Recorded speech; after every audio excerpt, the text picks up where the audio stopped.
Hey everyone, कैसे हैं आप सभी लोग। आपका हमारे और आपके चैनल रोड टू डिफेंस में बहुत बहुत स्वागत है। और आज के इस वीडियो लेक्चर में हम बात करने वाले हैं स्ट्रक्चर ऑफ स्पर्म के बारे में। लेकिन उससे पहले एक ज़रूरी बात गाइज, आप अपना ध्यान ज़रूर रखें क्योंकि जो ओमिक्रॉन के केसेस हैं वो दिन पे दिन बढ़ते जा रहे हैं। इसलिए आप घर से कम बाहर निकलें और अपना अच्छी तरह ख्याल रखें। इसीलिए मैंने यहाँ पर मास्क लगाया हुआ है, जिससे किसी को याद आ जाए कि यार मास्क भी कोई चीज़ होती है, इसको लगाना भी ज़रूरी होता है।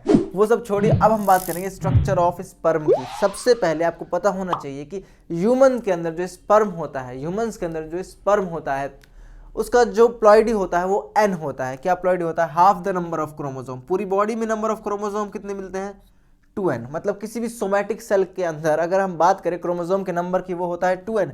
लेकिन स्पर्म के केस में होता है वो half of the body, half of the rest of the body somatic cells. तो इसका हाफ कितना हो जाएगा? n का हाफ सिर्फ n हो जाएगा। तो n इसकी प्लॉइडी है। यानी कि अगर बॉडी में 46 नंबर ऑफ क्रोमोसोम है तो जो आपका स्पर्म है इसके पास 23 pair of chromosome, 23 number of chromosome हो जाएंगे। ये बात सबको पता है, बचपन से पता है, बचपन से आप पढ़ते आ रहे हो। अब यहाँ पर क्वेश्चन क्या बन सकता है वो मैं आपको क्लियर कराने वाला हूँ। इसका स्ट्रक्चर, स्पर्म का स्ट्रक्चर काफ़ी इंपॉर्टेंट है। अगर यहाँ से क्वेश्चन आया तो बनेगा नहीं। तो उसके लिए हमारे पास एक तरीका है कि हम स्पर्म के बारे में थोड़ा ऐसे पढ़ें कि क्वेश्चन अगर यहाँ से किसी भी तरीके का आए हम वो कर सकें। और ये सब चीज़ें कब पॉसिबल होती हैं? जब हमें कॉन्सेप्ट की क्लियरिटी होती है। तो देखिए गाइस, स्पर्म, अब यहाँ से एक क्वेश्चन ये बन सकता है कि इसकी खोज किसने करी थी? स्पर्म की खोज किसने करी थी? इसकी डिस्कवरी किसने करी थी? इसकी डिस्कवरी करी थी एंटन वन लेवेनहुक ने। एंटन वन लेवेनहुक ने, एवी लेवेनहुक, ये जो साइंटिस्ट है इन्होंने स्पर्म की खोज करी थी। और यहाँ पर इंटरेस्टिंग चीज़ ये भी है कि एक और क्वेश्चन आपसे पूछ सकता है कि फादर ऑफ माइक्रोबायोलॉजी कौन है? फादर ऑफ माइक्रोबायोलॉजी कौन है? उसका आंसर भी यही है, एंटन वन लेवेनहुक। अब मैंने यहाँ पर स्पर्म से थोड़ा सा हटकर आपको बात बताई है कि जो ये फादर हैं माइक्रोबायोलॉजी के वो भी एंटन वन लेवेनहुक हैं। फर्स्ट लिविंग सेल भी एंटन वन लेवेनहुक ने खोजी थी, बैक्टीरियल सेल्स भी एंटन वन लेवेनहुक ने खोजी थी। तो यहाँ से कई तरीके के क्वेश्चन बनते हैं और इसी तरीके से पढ़ना चाहिए आपको। आपको पता होना चाहिए कि इसकी डिस्कवरी किसने करी थी और जिसने डिस्कवरी करी थी उसका बायोलॉजी में और क्या रोल है। थोड़ा बहुत आपको डीप जाना चाहिए। तो आई होप आपको ये क्लियर हुआ होगा कि एंटन वन लेवेनहुक ने सबसे पहले स्पर्म की खोज करी थी। अब यहाँ पर बात आता है इसका स्ट्रक्चर, जिसके लिए हमने ये टॉपिक बनाया है, वीडियो बनाया है। तो देखिए, स्ट्रक्चर ऑफ स्पर्म के अंदर आपको कुछ पार्ट याद रखने हैं। ये वाला पार्ट ऊपर वाला, जिसके अंदर आपका एक्रोजोम, प्लाज्मा मेम्ब्रेन तो खैर पूरे पर होगी। तो गाइज, स्पर्म ऑफ स्ट्रक्चर में हमें यहाँ पर कुछ चीज़ देखनी है। जो ये ऊपर वाला स्ट्रक्चर, इतना भाग है यहाँ तक का, इसको बोलते हैं हेड। क्या बोलते हैं? हेड। और जो इससे नीचे का पार्ट है उसको बोलते हैं मिडल पीस। क्या बोलते हैं? Middle piece. और जो इसका लॉन्ग स्ट्रक्चर है, जो सबसे लंबा स्ट्रक्चर है, वो है इसकी टेल। तो यहाँ पर हमें क्या देखने को मिल रहा है? हेड, मिडल पीस और टेल। अब पर्टिकुलर जो यहाँ पर पार्ट है उसके बारे में हम बात करेंगे। देखिए, अगर हम बात करें हेड की, तो हेड के अंदर यहाँ पर कुछ एंजाइम्स होंगे। कुछ क्या होंगे? एंजाइम्स होंगे। ये एंजाइम्स कौन से होंगे? इनको बोलेंगे एक्रोजोम। यहाँ पर क्या होगा? एक्रोजोम होगा। अब ये एक्रोजोम क्या करता है? एक्रोजोम जो है जब फीमेल जो ओव्यूम होता है उसके अंदर जब स्पर्म पेनिट्रेट करना शुरू करता है तो एक्रोजोम ही, तो यहाँ पर जो ये एक्रोजोम है ये पेनिट्रेशन में हेल्प करेगा। ये फीमेल जो ओव्यूम है उसके अंदर एंट्री लेने में हेल्प करेगा स्पर्म की। ठीक है, तो एक्रोजोम क्या करेगा? जो आउटर लेयर है, देखिए ये ओव्यूम का स्ट्रक्चर है। नेक्स्ट वीडियो लेक्चर में आपके लिए ओव्यूम का स्ट्रक्चर लाऊंगा। ये ओव्यूम हो गया, इसका न्यूक्लियस हो गया ओव्यूम का। अब यहाँ पर जब स्पर्म आएगा तो जो ओव्यूम की ये बाहर वाली लेयर है, इसको ख़त्म करने का काम कौन करेगा? स्पर्म का कौन सा पार्ट करेगा? हेड वाला पार्ट। और हेड के अंदर क्या काम करे? कौन सा पार्ट होगा?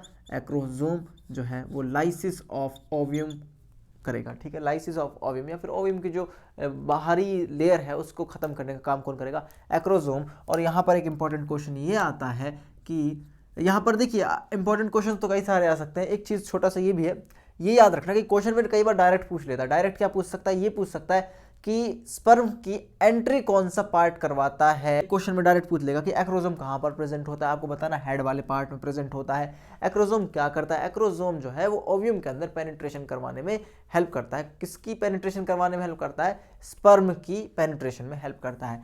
लेकिन ये एक्रोजोम बना किससे होता है? किससे ड्राइव होता है? ये होता है गोल्जी अपैरेटस से। गोल्जी अपैरेटस से एक्रोसोम डिराइव होता है। बहुत इंपॉर्टेंट है, वेरी वेरी इंपॉर्टेंट है, इसे नोट ज़रूर कर लें। और यहाँ पर मैं जितनी भी चीज़ आपको बताऊँ तो नोट ज़रूर कर लिया करो यार, क्योंकि इससे तुम्हारा ही फ़ायदा है। तो गोल्जी अपैरेटस जो है ये डिराइव करता है एक्रोसोम को, या फिर यानी कि एक्रोसोम जो है ये डिराइव होता है गोल्जी अपैरेटस से। उसके बाद यहाँ पर जो इसका न्यूक्लियस होता है, यहाँ पर जो न्यूक्लियस होता है वो कहाँ पर होगा, इसके हेड वाले पार्ट में होगा। और इस न्यूक्लियस की खासियत है कि ये इलोंगेटेड है। कैसा है? कैसा है? इलोंगेटेड, हल्का सा खिंचा हुआ है, हल्का सा खिंचा हुआ है ये न्यूक्लियस। और ये न्यूक्लियस कहाँ पर है? ये न्यूक्लियस भी अगेन हेड वाले पार्ट में प्रेजेंट है। तो जो ये न्यूक्लियस है ये कैसा है? इलोंगेटेड है। आपसे क्वेश्चन पूछ सकता है कि स्पर्म का जो न्यूक्लियस होता है वो कैसा होता है? वो होता है इलोंगेटेड। कैसा होता है? इलोंगेटेड। आई होप आपको ये क्लियर हो गया होगा। अब यहाँ पर मैंने आपको बता दें, प्लाज्मा मेम्ब्रेन के बारे में सबको पता है क्या करता है। प्लाज्मा मेम्ब्रेन स्ट्रक्चर प्रोवाइड कराता है, ये सब बातें वही जो पुरानी बातें वो यहाँ पर भी लागू हो जाएंगी। तो जो यहाँ का न्यूक्लियस होगा इसके अंदर क्या होगा? क्रोमोसोमल मटेरियल होगा, सिंपल बात है। पर यहाँ पर इंपॉर्टेंट चीज़ ये थी कि न्यूक्लियस कहाँ पर प्रेजेंट होता है? एक्रोसोम के नीचे प्रेजेंट होता है, हेड वाले पार्ट में ही प्रेजेंट होता है। और इसका जो न्यूक्लियस होता है, ये न्यूक्लियस कैसा होता है? इसका शेप इलोंगेटेड होता है। उसके बाद नेक वाला पार्ट। नेक वाले पार्ट से कोई खास ऐसा आपका मतलब नहीं है। नेक वाला पार्ट वो पार्ट है जहाँ पर आपका हेड वाला पार्ट खत्म होता है। उसके बाद आता है मिडल पीस। मिडल पीस में कहानी इंटरेस्टिंग है। यहाँ पर छोटी सी चीज़ ये है कि यहाँ पर मिडल पीस में बहुत सारे माइटोकॉन्ड्रिया, ये सारे के सारे माइटोकॉन्ड्रिया अरेंज्ड होंगे। इतने सारे माइटोकॉन्ड्रिया अरेंज क्यों हैं? यहाँ पर ये क्वेश्चन पूछा जा सकता है। तो गाइज माइटोकॉन्ड्रिया का मैंने आपको बताया, आपको पता है माइटोकॉन्ड्रिया क्या होता है? Power house of the cell होता है। क्या होता है? Power house of the cell. Mitochondria power house of the cell होता है। तो आपको खुद ही क्लियर हो जाना चाहिए कि ज़्यादा माइटोकॉन्ड्रिया की ज़रूरत इसलिए पड़ रही है क्योंकि आपको पता होना चाहिए जो स्पर्म होता है वो कॉन्टिन्यूअस मूवमेंट करता रहता है। इस कॉन्टिन्यूअस मूवमेंट को करवाने के लिए एनर्जी की बहुत ज़्यादा रिक्वायरमेंट होती है, और इस एनर्जी की रिक्वायरमेंट को पूरा करता है ये माइटोकॉन्ड्रिया। और यहाँ पर कई सारे माइटोकॉन्ड्रिया होते हैं, बहुत सारे माइटोकॉन्ड्रिया अरेंज्ड होते हैं। माइटोकॉन्ड्रिया कहाँ पर अरेंज्ड होते हैं? मिडल पीस में। बहुत इंपॉर्टेंट है, मिडल पीस में क्या अरेंज होते हैं? माइटोकॉन्ड्रिया। क्यों अरेंज होते हैं? एनर्जी प्रोवाइड कराने के लिए। क्यों एनर्जी प्रोवाइड कराते हैं? क्योंकि जो ये स्पर्म है इसको कॉन्टिन्यूअस मूवमेंट करना होता है। अच्छा, मैंने बात करी कॉन्टिन्यूअस मूवमेंट की। कॉन्टिन्यूअस मूवमेंट को कौन करवाता है? टेल करवाता है। फ्लैजिलम लाइक स्ट्रक्चर होता है, लॉन्ग सबसे जो बड़ा स्ट्रक्चर है वो क्या है? टेल है। और टेल क्या प्रोवाइड कराता है? Continuous movement. अब यहाँ पर एक चीज़ ये है, मैंने आपको सारा बता दिया कि कहाँ क्या चीज़ होती है। अब यहाँ पर एक चीज़ ये आती है कि जो ये स्पर्म है, ये स्मॉलेस्ट सेल है। क्या है? स्मॉलेस्ट सेल है ह्यूमंस के अंदर। क्या ये बात सही है कि एक स्मॉलेस्ट सेल है ह्यूमंस के अंदर? मुझे बताइए, क्या स्पर्म सेल ही सबसे छोटी सेल है ह्यूमंस के अंदर? इसका आंसर है हाँ भी और ना भी। हाँ का मतलब कैसे? मतलब हाँ क्यों बोल रहे हैं? अगर हम इन टर्म्स ऑफ वॉल्यूम देखें, वॉल्यूम के आधार पर देखें कि भाई वॉल्यूम के हिसाब से बताइए कि सबसे छोटी सेल कौन सी है, तो उसका आंसर आएगा sperm. In terms of volume sperm is the smallest cell. Volume के आधार पर स्पर्म जो है वो सबसे स्मॉलेस्ट है। वहीं अगर हम बात करें इन टर्म्स ऑफ लेंथ, तो ये स्पर्म सबसे स्मॉलेस्ट सेल नहीं रहेगी। सबसे स्मॉलेस्ट सेल है भी और नहीं भी है। क्यों? अगर हम मेजर लेंगे वॉल्यूम का तो ये सबसे स्मॉलेस्ट सेल है। अगर हम वॉल्यूम का मेजर नहीं लेंगे और लेंथ के बेसिस पर देखेंगे कि सबसे छोटी सेल कौन सी है, तो वहाँ पर आपका आंसर आ जाएगा आरबीसी। बहुत इंपॉर्टेंट है। यहाँ पर ये क्वेश्चन ऐसा बन सकता है कि जिसका आंसर अच्छे बच्चों को नहीं पता होगा। तो ठीक है, वॉल्यूम के आधार पर स्पर्म सबसे छोटी सेल है और लेंथ के आधार पर आरबीसी सबसे छोटी सेल है। तो को सारा क्लियर कराने की कोशिश करते हैं, एक बार रिवाइज करा देते हैं। देखिए, एक्रोसोम सबसे टॉप में होगा। एक्रोसोम में क्या होंगे? कुछ एंजाइम्स होंगे, ये ओव्यूम के अंदर पेनिट्रेशन में हेल्प करेंगे। ओके, और यहाँ पर न्यूक्लियस इसके अंदर होगा, नेक वाले पार्ट से ऊपर, यानी कि हेड वाले पार्ट में ही न्यूक्लियस होगा। कहाँ पर होगा? हेड वाले पार्ट में ही न्यूक्लियस प्रेजेंट होगा। न्यूक्लियस कैसा होगा? इलोंगेटेड होगा। इसकी खासियत है यहाँ पर बहुत सारे माइटोकॉन्ड्रिया अरेंज हैं। क्यों अरेंज है? पावर प्रोवाइड कराने के लिए माइटोकॉन्ड्रिया अरेंज है। माइटोकॉन्ड्रिया कौन से पार्ट में अरेंज है? मिडल पीस में अरेंज है। उसके बाद ये पूरा स्ट्रक्चर जो है टेल है। टेल क्या करता है? कॉन्टिन्यूअस मूवमेंट प्रोवाइड कराता है। क्या करता है? Movement MOVEMENT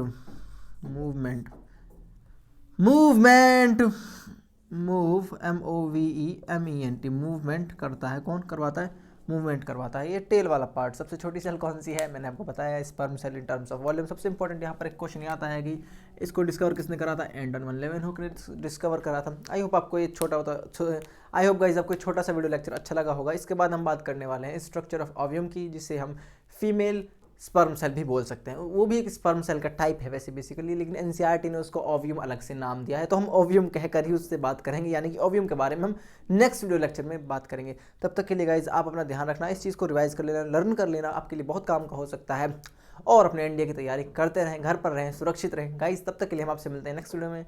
take care, bye.